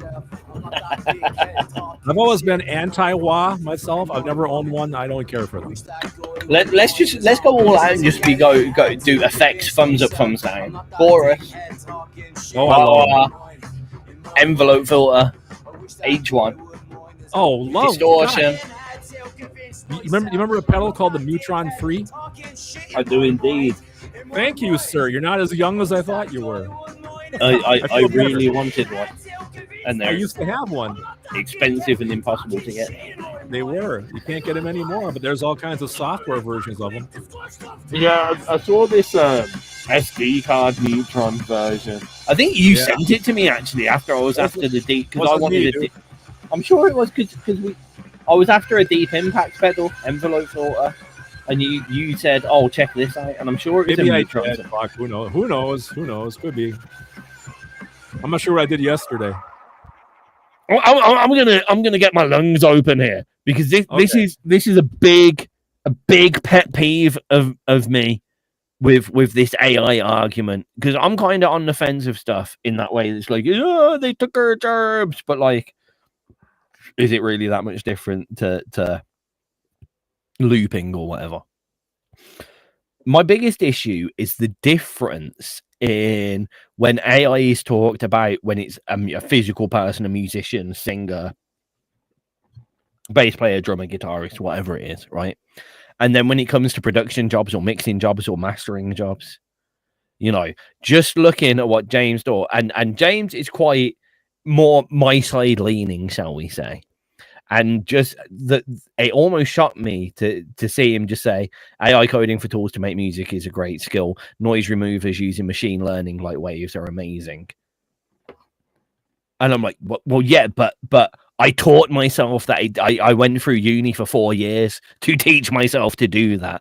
I went through all the same way as a guitarist, played every day for 2 hours a day to get fantastic. I did that with all compression, equalization, multi-pression, gold dusting, all of that. I spent exactly amount of time to teach myself as someone would teach themselves guitar or violin or whatever. So why is AI learning in gating okay, but AI learning for guitar not? See where I'm coming from? Yep. It's just a pet peeve because, like, quite often in this kind of conversation, I draw it back to the first big AI or automation thing that happened across the world, and that is self-service checkouts. Now, a little less skilled, admittedly, but like there's restaurants, like waiters, good restaurant waiters used to be a very skilled, but they have to know the menu from top to bottom. Now they just come to your table with a tablet that tells them everything or a phone that tells them everything. Yeah. So those high skilled waiters that got paid 20, 30, 40 pounds per hour have been got rid of because they can just hire kids and give them a tablet. Yeah. Well, you're not wrong. You know, so again, it all comes back to at what level of skills that we have spent all of our lives learning, and we're sitting here trying to justify what's a good skill, what's a bad skill, what's worth money, and what's worth getting rid of for AI. And it's a horrible discussion to have. Yeah, because in effect, like me being, if I was going to be over emotional about what's being said in the chat box there, it could read as guitar players is a good job and we should keep them, but music producers is a shit job. Let's get rid of them. It can be done on a computer, so let's just automate it. That's almost like how it feels at some points where I'm looking at people on Facebook, on social media, talking about AI, and it's like, oh, he's physically using his fingers, so it's a real thing. But producers, they're not needed anymore. We don't need producers or mixers or sound engineers because that stuff can be automated. It's done on a computer anyway. Let's just automate it. Mm-hmm. Like, and it hurts me quite a lot because, like, I became a milkman because of AI. Let's put it that way. That's something that I really want to hammer home into people's heads. I became a £12 an hour worker because of AI. I was completely self-sufficient before AI, and AI came along, and now I work waiting jobs and milkman jobs. Just settle that into your heads, people. Yep, you're not wrong. And the irony is typically the people who are playing guitars, like, not to be a dick about it, but you're not making money off that. That's not your livelihood. That's not your whole skill set. Right. Like, I know that sounds a bit douchey, but when my job, I basically got fired from my job because of AI, in effect. But you can still sit in your room and play guitar. You know, it's not douchey, though, because, you know, I know guys locally, okay, that have spent like years playing original compositions in bars, restaurants, stuff like that, you know, and they're not making a living anymore because they can't do that stuff, you know, and they're not making money selling CDs anymore at the merch table because now it's all streaming, you know. And around here, you used to be able to write original compositions and make a living doing it, but that's all gone now. It's just been all taken over, you know. So I totally get where you're coming from, you know. I like what James said. The thing is, you can use digital tools, but you can't replace analog skills. Analog recording sound better. This is something else that I pointed. So I was talking in Cassie's show earlier, and we were saying, look, we're at a point where this is happening with or without us. Now, we've got to realize that mainstream music consumer is out there to consume entertaining stuff that is hassle-free and easy to access. AI delivers that. That is what it delivers. So it will it will take over. There will always be, as has always been in the world, the alternative scene. And real music, guarantee you now, I'm telling you this, there's nothing we can do about it. We're not enough people yet, and there isn't a big enough group of independent. I would love XRP to be that group, but there isn't a big enough group of independent real musicians to fight this at the moment. So it will happen. What will develop is a strong alternative independent scene, the same way as to mainstream music. You know, a few years ago, there was a strong alternative scene that was Blink-182s, the 741s, the Slipknot, Kerrang Radio, you know, Scuzz TV, that kind of stuff, right? There will always be that about music, but we have to realize that's what it is. And we shouldn't be competing with the alternative. I've always said things like this: real music lovers, independent music lovers, do buy CDs, they do buy vinyls, they do buy products because they want a physical item.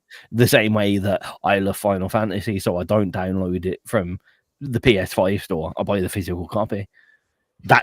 That's what, but we've got to realize that's the way the world's going, instead of sitting down and complaining and thinking that the stupid dream that we're going to be, or any one of us is going to be in the iTunes top 10.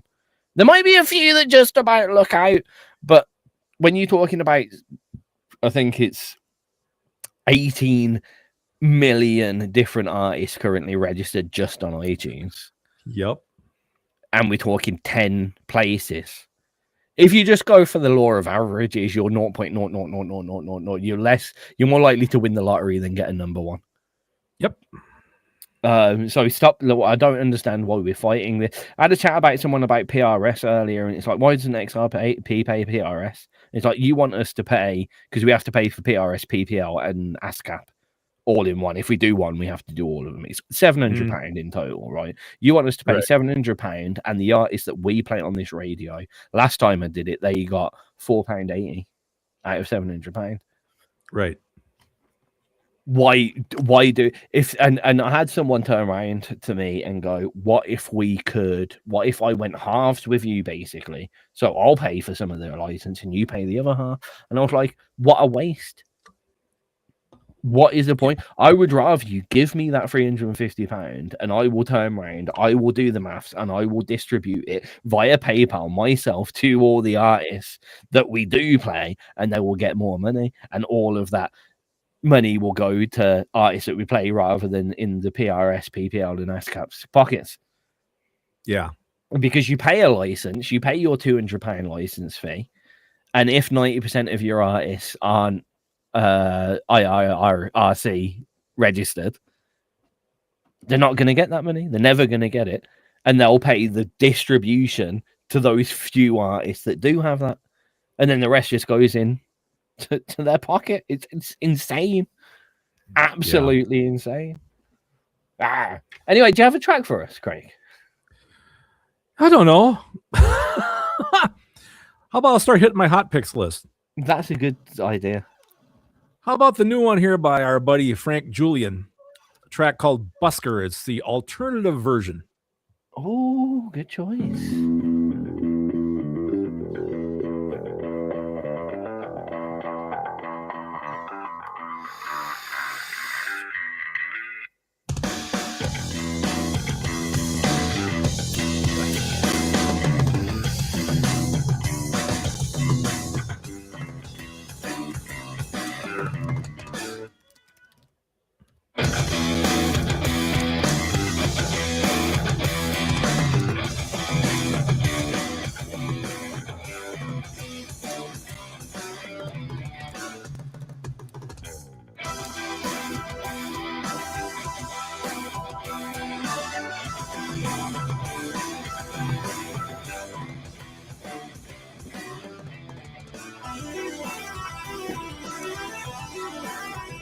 Let's see AI do that.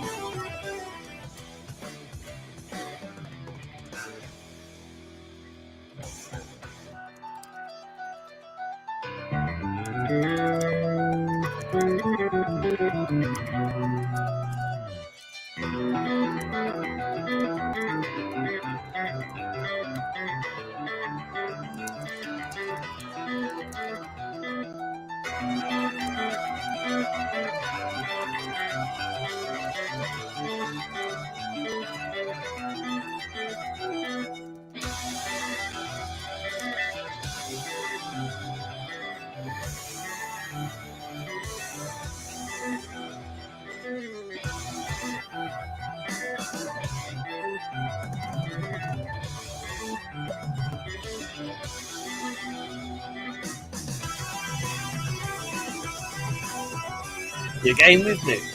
Like, I don't know, but I sit here asking myself, like, he's obviously a guitarist. Yes, he is. But how much of the rest is him, or even him clicking drums in? You know something? I think I might be coming to a decision on this whole thing. You're probably not gonna agree with me. I don't know what I agree with yet. I always, when anyone says something at the moment, I try to take the opposite stance to what anyone says. I think I'm starting to lean towards, I don't give a fuck how you made the music. Here we go. Sorry. Craig has come to a decision. Maybe. And I want to hear it. I think I'm starting to lean towards, since the fact that I'm a one-man band, right? And I've been using technology for years to even do what I do, okay? I think I'm starting to lean more towards, if you wrote a song and it's a great song, should I be that worried about how you made that song? Do I enjoy the song? Okay, cool. If I do, great. Should I be that worried about the nuts and bolts of it, or how you put it together, or how much of it was really you, or how much of it was your fucking laptop? Do I enjoy the song? I think in the end, isn't that what it comes down to? Was I entertained? Was I, did I interact with it? Did I get something out of it? But again, I think the product in the end. What if you found out that product was conceived just by typing into ChatGPT a few commands? Then I'd have to go, well, hey, it's a great track. Yeah. See, this is the thing. Like, I mentioned that drummer Seth Drums, who originally he like played along to covers, so he's a drummer and play along. But then he started getting a lot of stuff that was like comedy tracks that were created from AI, and the idea, people sent them in, and he'd play drums to them, and it became a game of, could you get him to laugh whilst he was playing his drums? Could you get him to stop because the track was that funny? And they all ended up being, I've told you this before, these country tracks, they gay oriented country tracks. Yeah, you talked about that, right? Yeah. No, I watched it, genuinely funny, and then I realized that these were AI generated tracks, and I was like, no, it's still genuinely funny. It is still genuinely funny. I was entertained by that, and it almost upset me, because it takes, like, someone could have made a humorous country track. This is the problem with mainstream consumers. You can type it, oh, I feel like listening to a dance track about love right now because I'm sad at my boyfriend. Boom, instant gratification. Yes.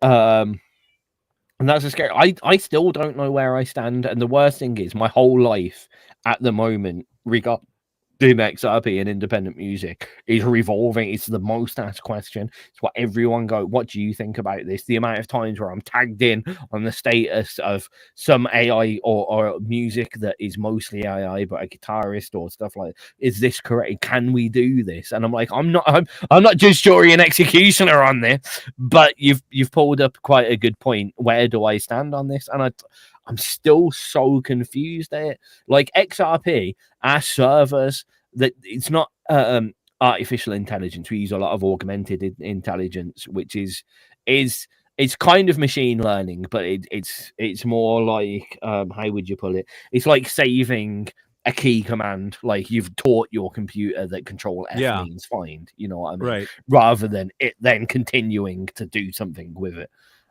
So the majority of the XRP server reacts like that to me. It's been designed for me to use it because I'm the only one that does, really. Without that, I would not be able to, I wouldn't have enough time to do the amount of administration that our servers would need if it wasn't for that augmented intelligence. XRP wouldn't exist. And I would say in about a year's time, now I'm doing this coding myself, like, I'm going to have to use artificial intelligence to finish this coding. I'm not going to be able to do it myself. I don't have a developer that I can either afford or will work with me conveniently. We have great developers on team. They're just not free as they should be. As we want them to be, should we say. So I'm going to have to use that. And I'm sitting here using all this augmented intelligent items to support independent musicians. And then what I'm meant to turn around and go, actually, we're not going to have any AI music. Like, I don't. It's impossible for me to take a stance on this, and I have to. And this will be a repeated conversation until I've made up my mind, I think. But the problem is, though, how do you detect what's AI and what isn't? Well, I mean, to the trained ear, a lot of times we can figure like the nuances, right, in the human feel, But as it gets better and better and better and more advanced, how do we even know? Well, this is the thing. This is why I turned around a few minutes ago and says AI is going to the mainstream consumer, even like a musician has a trained ear and it's musicians trained ear, and we all sit here in our echo chamber going, "That's obvious." And yes, it's obvious to us. We're musicians. To 99% of the rest of the world, it's not. Right. It's not obvious. It's going to happen no matter how much a non-musical orientated person may sit there and go, I'm only going to listen to real music. It's not going to happen. Boom Smack has got a point there. Now, what will happen with XRP is we will eventually make our benchmark. And then on the upload page, when you go to upload, like at the moment, it says no covers, but covers do slip through. Yep. In the same place, it will say we do not endorse X level of augmented or artificial intelligence oriented music. We will say, we go for there needs to be a human element in it. Could be an option. If you're a singer, you have to sing and not have loads of artificial stuff on you. If your backing tracks are, it could be that. Who knows? But we're gonna have to make a stand, and until we create, annoyingly, an AI detector, we'll be working off human decency. We'll be working off someone uploading, reading that message, and going, "Oh, this isn't for XRP radio." Right. And we might have to do it in the way, because before, on our old website, we literally, on the very old website, the old black website, we had on our uploads page, and if you do upload a cover, we'll probably slate you. We'll probably have a go at you on air, because it literally said, we can't tell if everything, we don't know every piece of music in the world, so we don't know if it's going to be a cover. But if you find out it's a cover, we're going to say, oh, you can't make your own original music on it. Use kind of that kind of disclaimer on there. And that may be something that we have to do with whatever with AI, our benchmark on AI is. It's just finding out what that benchmark is. And currently, I tried to do it, so I looked at XRP listeners and was like, what did just the XRP listeners and musicians think of this? And it's 50-50, straight down the middle. Like, I really wish other people would have made up their mind for me. Yeah, I really wish the community would have been like, this is where we're at. And like, I'm looking through the statuses and stuff, and especially with Bandcamp banning AI music, I thought there might have been a harder stance, and it's 50-50. People are pissed off with Bandcamp for this. People are really unhappy with Bandcamp for this. Yet they're still allowing AI image artwork. How can Bandcamp be so harsh? Go, no AI, but your artwork's fine, that's fine. Yeah. Like I think that's the worst thing Bandcamp did. They look like dickheads, and that's the last thing that I want to be doing. Right. Agreed. The only consensus at the moment that has been very strong is that XRP is about the music, and we play music. We don't play many music videos. Album artwork may be displayed or not, but it's about the music. So us playing the music shouldn't be deemed on what may happen in a video or may happen in an image. And I think I stand by that in itself, because some of our DJs are having to use, just because of time, they have full-time jobs, they're having to use some AI imagery, AI wording to get their promotions out and just to keep the radio running at a basic tempo. So I think that might be one side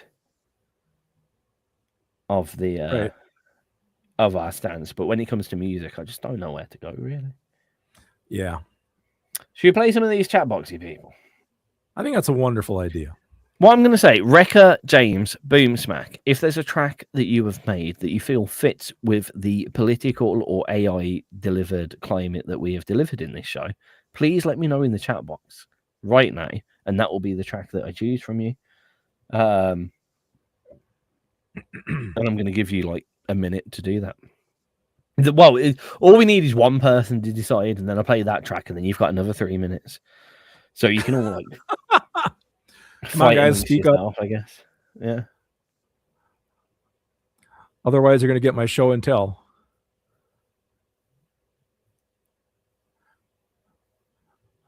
There's there we go. Dangerous to our democracy. This is how you know it's live, ladies and gentlemen. Yep.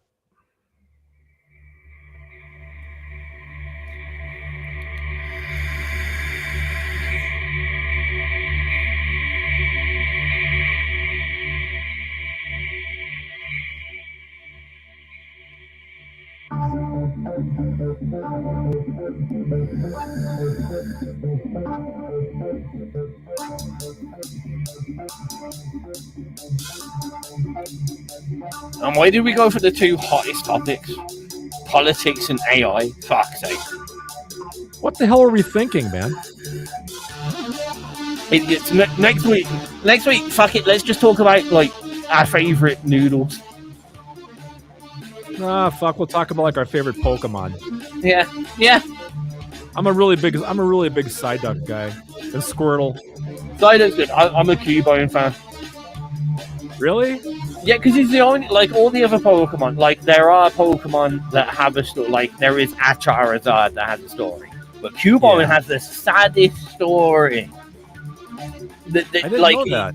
Yeah, like, he was, like, his mom got killed, and then the skull he wears is his mom's skull. It's such a mad, horrible, sad story.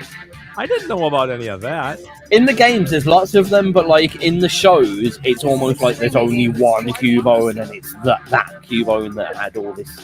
Then we gotta talk about who's the most worthless Pokemon. I'm gonna go with Mr. Mime.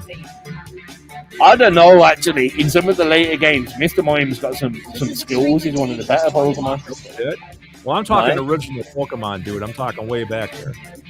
Or Snorlax. No. Snorlax falls asleep. Big deal. I mean, on paper, the most use, if it wasn't for the fact of the evolution, the most useless Pokemon is Magikarp. Yeah, probably. This is extremely dangerous. Yep. I remember in the original Gen 1 blue and red Pokemon for the Game Boy, Magikarp only had one ability. I think it was Squirt or something like that, and he did no damage. And you just had to try and hammer him in your party until you could level him into Gyarados. Well, there you go. Okay, James Doyle has a song. Now we're up to 2.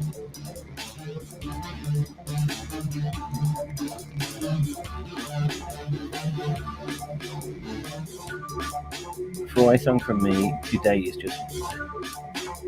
just one day.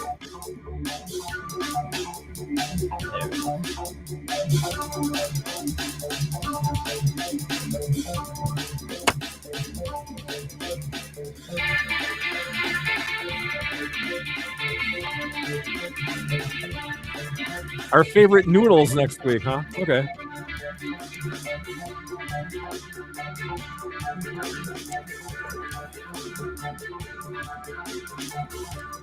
Or is spam a good thing or a bad thing? I mean the meat, not the guy. Splash.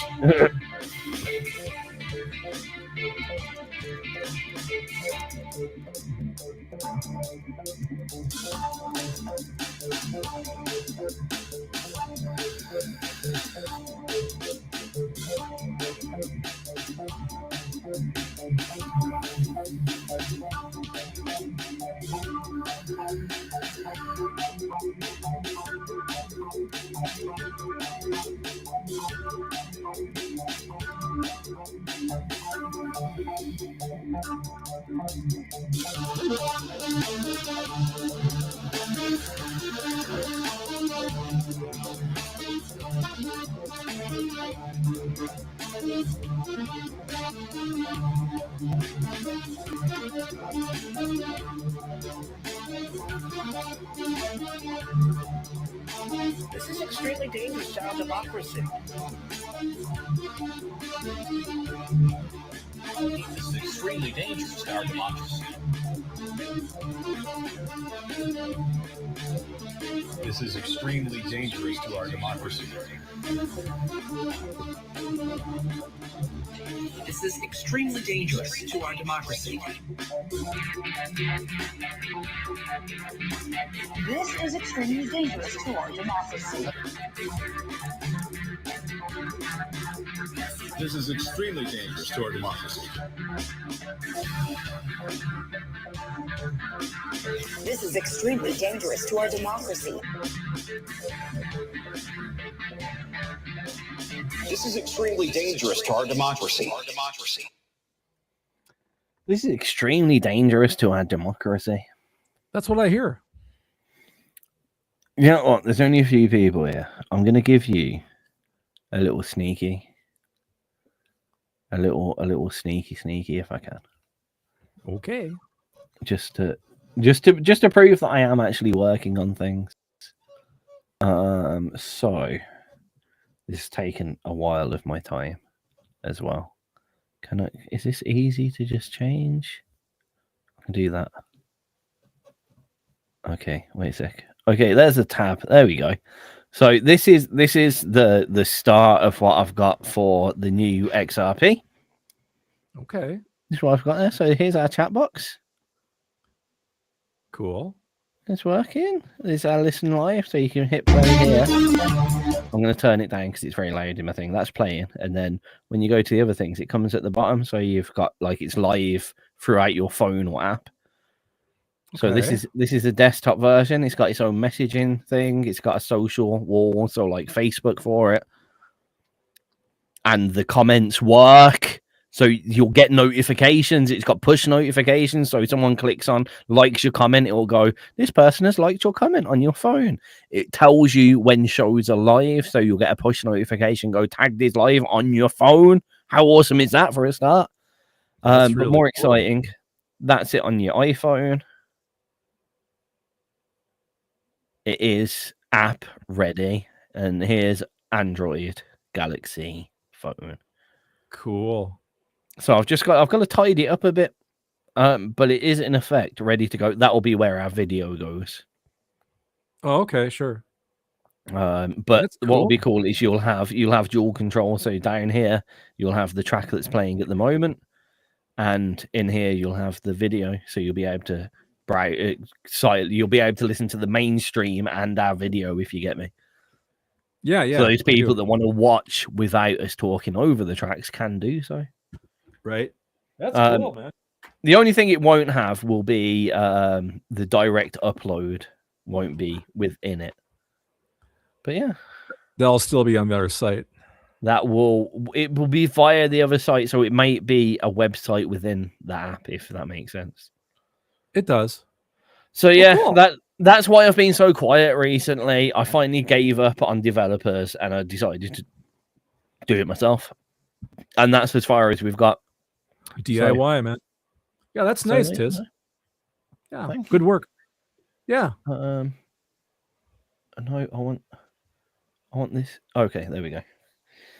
Sharing now. So we get in there. There's actually a basis of it as well. I need to work it out because the way that one works, it's very good. It reduces the server cost from my side. So like the per kilobyte per stream cost, that's eradicated. But now it's a per user cost.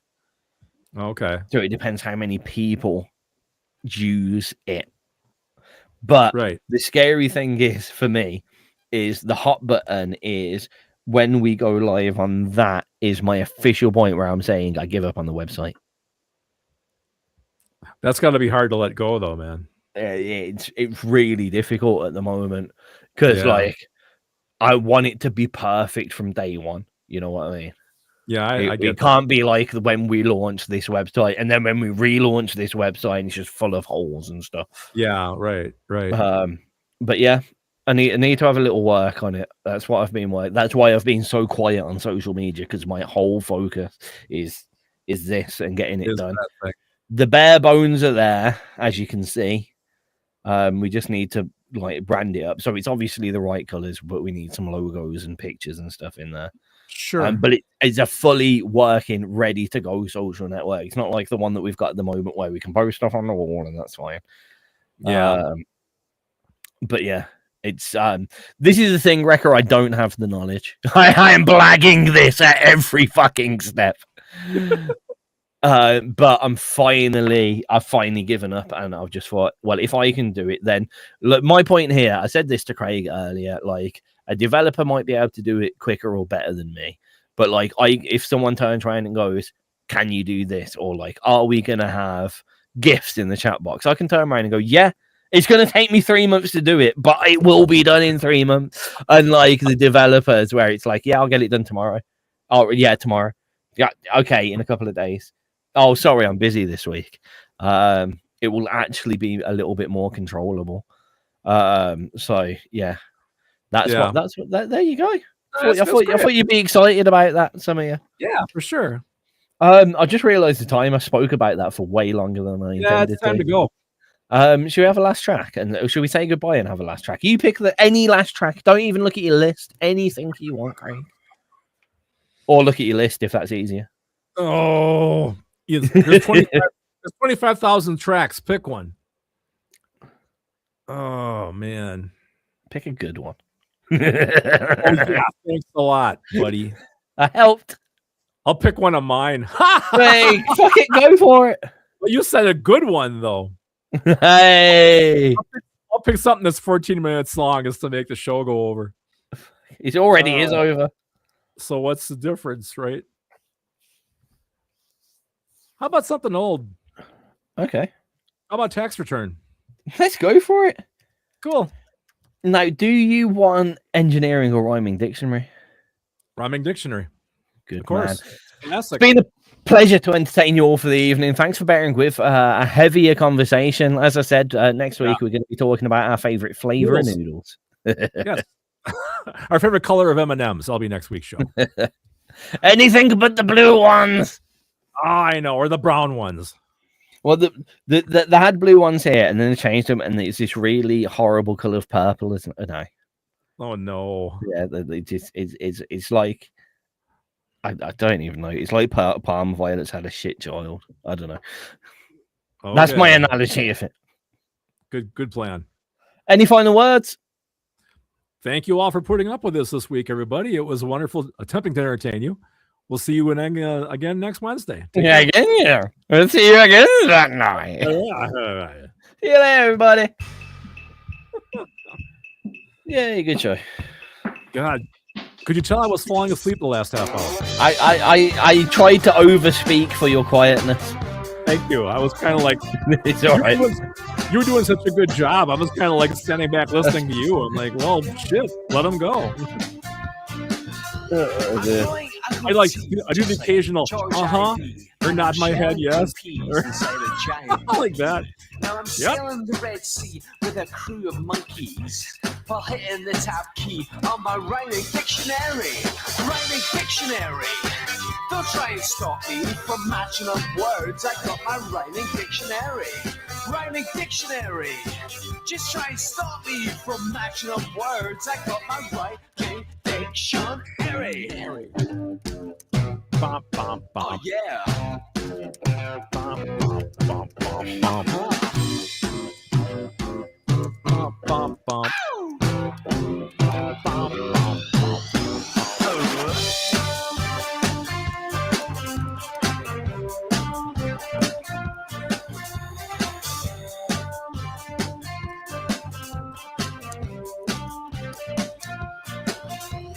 Driving a dog sleigh with Ricky Gervais, and it's New Year's Day. We're somewhere outside Green Bay. Now we're digging up clay, and it's 50 shades of grey, but it tastes like Milky Way thanks to my rhyming dictionary.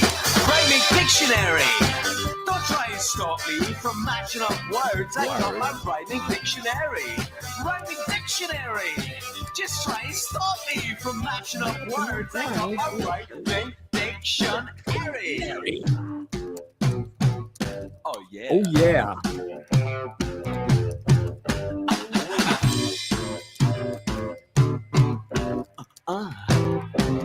Now I have 6 tracks for next week's show. That's good.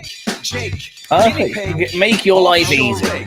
That means next week you can get the next 6 ready and you'll always be one in front. Now that is one thing I always have to worry about, is that how I don't want to. How do I say this? I want to stay away from the new songs because to me that's Tag's job is to play the new songs, not my job. I might do a couple, but I think that's your job on Sunday. Like all you need to do then is just look at the tracks that are before that date, that Sunday's date. See, oh bugger! See you later, everybody. I wasn't ready.